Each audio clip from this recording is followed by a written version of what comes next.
खुलुमबाय सानजारि सानदेयाव दिनै आं जयरूप नार्जारि।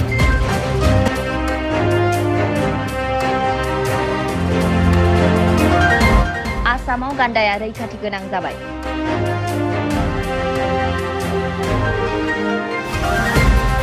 बेखौ हाग्रा बिफाननि गोग्गाथाव आरो मोनसे गेदेर जाफुंसारनाय होननानै आसामनि गिबि मन्त्रि डक्टर हिमन्त बिश्व शर्माया गोजोननाय फोरमायदों। थांनाय गोलाव समनिफ्रायनो आसामाव गान्दा मैहुर खालामनाय जाथाया गले गले जाफ्लेबाय थादोंमोन। नाथाय थांनाय 2022 मायथाइयाव गान्दा मैहुर खालामनाय जाथाया लाथिख' जाफैदों। थामहिनबा 2022 मायथाइयाव मैहुरारिफोरनि आखायाव मासेबो गान्दा थैयाखैमोन। बेखौनो लानानै हाग्रा बिफाननि गिदिर जाफुंसारनाय होनना फोरमायदों।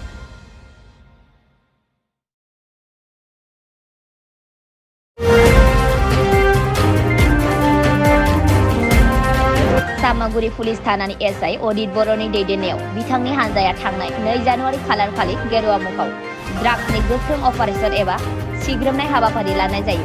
बेयावहाय 35 बोसोर बैसोनि सासे ड्राग्स फालांगिरि साहिदुल्लाखौ हमनो हायो। ड्राग्स फालांगिरि साहिदुल्लाजों लोगोसे 37.29 ग्राम हेर'इन मोनफानाय जायो।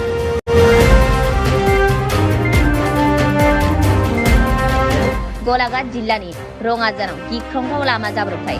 गंसे स्विफ्ट डिजायर आरो बासनि गेजेराव मोखांजों मोखां सौग्रावलायनाय जाथाय जादों।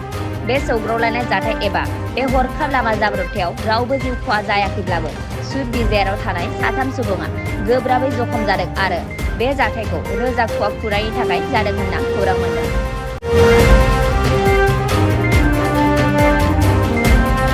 गुवाहाटी म्युनिसिपालिटिनि मेयर मेगन सर'निया फैगौ 5 जानुवारियाव धेमाजियाव फैगोन। माखासे हानजानि सावरायमेलाव बाहागो लाफैगोन। मेयर बिथाङा फैगौ 5 जानुवारियाव नुजाथिफैनो गोनां। मेयर सर'निया बिथांखौ हामलायथिजों लोगोसे बरायदों धेमाजि जिल्ला कमिटि बिजेपि हानजाया।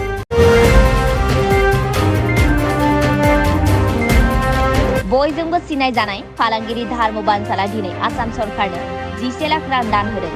बिथाङा चिफ मिनिस्टार रिलिफ फान्डआव 11 लाख रां दान होनायखौ गिबि मन्त्रि डक्टर हिमन्त बिश्व शर्माया गोजोननाय फोरमायदों आरो बानसाल बिथांखौ साबायखर बावहरदों। गोजोन्थों।